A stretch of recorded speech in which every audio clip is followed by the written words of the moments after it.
Hey y'all, and welcome to Brawl.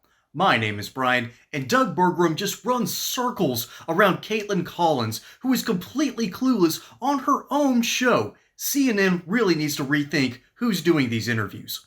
Let's dive in. The Wall Street Journal is reporting that he's expected to peel back some of the tariffs on automakers. So essentially, they're not paying tariffs on top of other tariffs if it's on steel and aluminum imports. Certainly a relief to those automakers. But I wonder, those people obviously have a direct line to the West Wing. So does Tim Cook of Apple. What do you say to small business owners who look at that and say, the big companies are getting a break, but we, because we're small businesses, are not? Well, I don't know that that's that's an assumption that I can't, a hypothetical I can't agree with, because I know that, again, if a small retailer is buying goods and selling goods that is made in the United States, tariffs aren't part of their life. There are no tariffs on products made in the United States.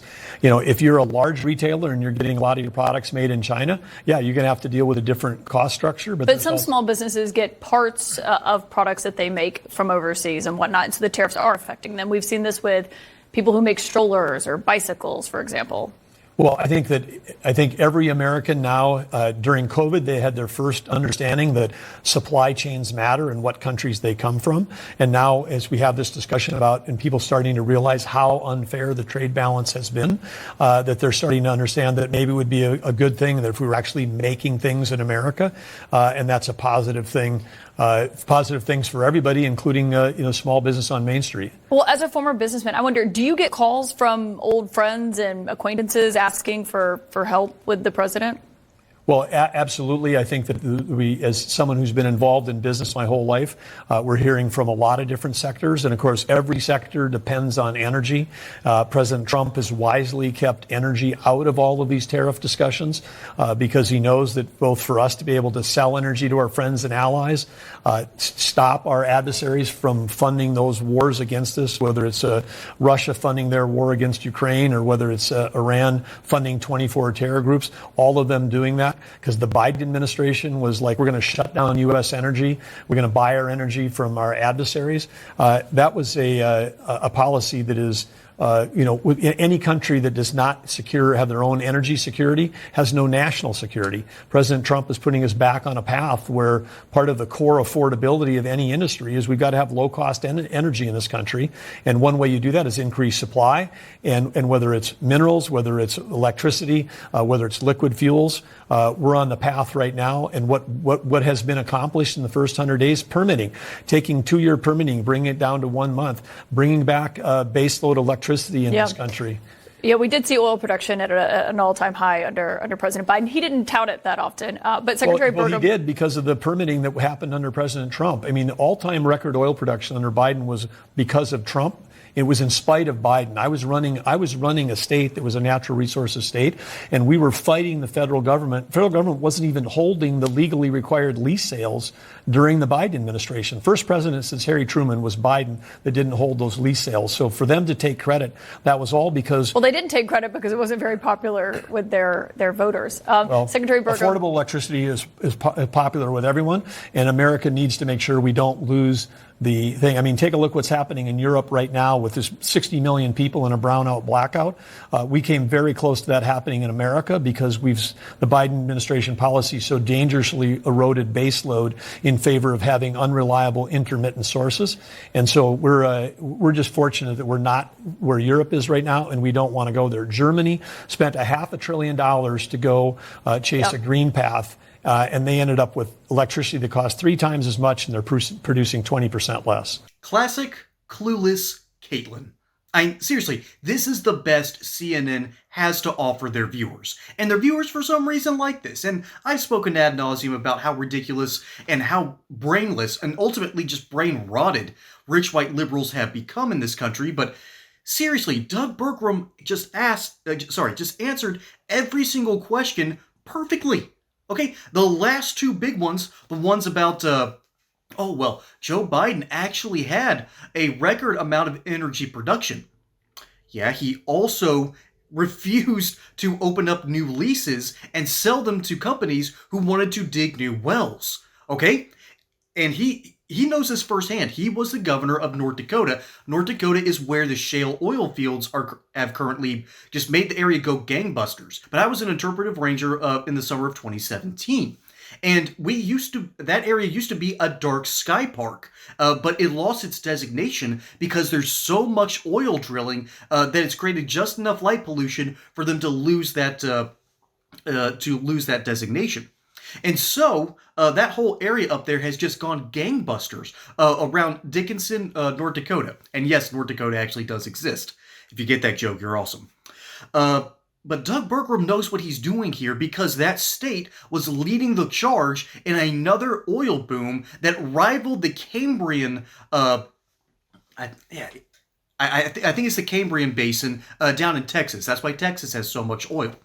And once they found the shale oil fields up in North Dakota has become one of the most important exporting states for energy. And that's why Donald Trump is smart enough. Don't tariff the issues with energy. Tariff the goods. Tariff certain services. Don't tariff things like our natural resources and how those get exported and those cross between Canada and the United States, Mexico and us. After all, we're next door neighbors with Mexico and Canada. That's where we get a lot of our oil as well, not only from our own homegrown American sources. But right there at the end, Kaitlan Collins just has this smug veneer. And what does she have to be smug about? She got corrected on every single question. She tried her best to dig her nails in and needle him as much as they can, and you can't mess Doug Burgum up like that. The dude is cool as a cucumber. He might be monotone, but let's be honest, a boring governor who does his job and knows what he's doing. This dude is already doing a great job as Secretary of the Interior. I love what this dude brings to the table. The dude is just a lunch and pail, comes in, does his work, occasionally deals with the media like this, and he goes back and then does good things for the American people. All right? Opening up those leases to drilling companies helps the American economy. You'd think that this would be a good idea, but Kaitlan Collins accidentally gives away part of the game here in this clip, right there at the end, and I know I've been focusing on that part. But right there at the end, towards the end, she ends up saying, well, it wasn't popular with the Democrats at the time, as if to excuse the Biden administration for not taking credit. I'm sorry, who's buying that? Who's buying that line? The Biden administration tried to implement as much of the Green New Deal as they possibly could, and it has blown up in their face. And currently, we are seeing a similar blow up over across the pond in Europe. Right now, yesterday, on April 28th, Spain and Portugal underwent one of the worst power outages, maybe the worst power outage that they've seen since the 1930s. Okay, two entire nations were basically without power for about 12 hours. Okay? And it's currently being reported that there was a cascade failure starting from some solar plants. I'm sorry, I don't want to laugh at people's misfortune, but I've got to laugh at the absurdity. Europe has absolutely lost its mind because they are so mentally scarred from the Chernobyl disaster that they refuse to expand nuclear power. Compare that to the French, who, by the way, if you ever look up the French Empire, what they do, because they still have their colonial empire, they basically skim off the top and force North African nations to give a huge section of their economies directly to France as sort of payment for their freedom and their independence. They still use the French franc. And that's also where a lot of cheap uranium and thorium comes from. That's why France uses almost exclusively nuclear power, and they don't share any of their secrets with the world. So France didn't have to deal with this nonsense, but Spain did.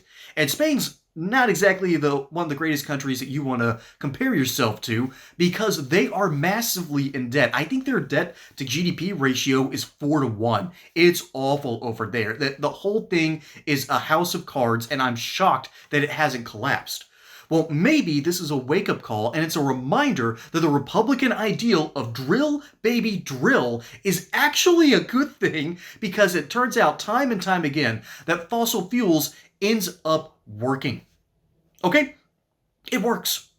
It's not great in the long term. I would love for us to move into nuclear power, but the cool thing about humanity is we evolve, we adapt, we overcome, but we also have the ingenuity to make new things. So I believe in that. Kaitlan Collins doesn't. She only understands the status quo as is, and rich white liberals don't understand this game either. Doug Burgum, on the other hand, does understand reality, understands what logistics looks like, and why Trump's policies have ended up working so far. So, the first 100 days are over. We are in a new era of American politics, and Doug Burgum is just reminding Kaitlan Collins that she is wholly unqualified for a CNN interview position. Bless her heart. Folks, my name is Brian. Hope you enjoyed that segment here on Politibrawl. Don't forget to like and subscribe. Catch you on the next one, and until then, y'all have a good one.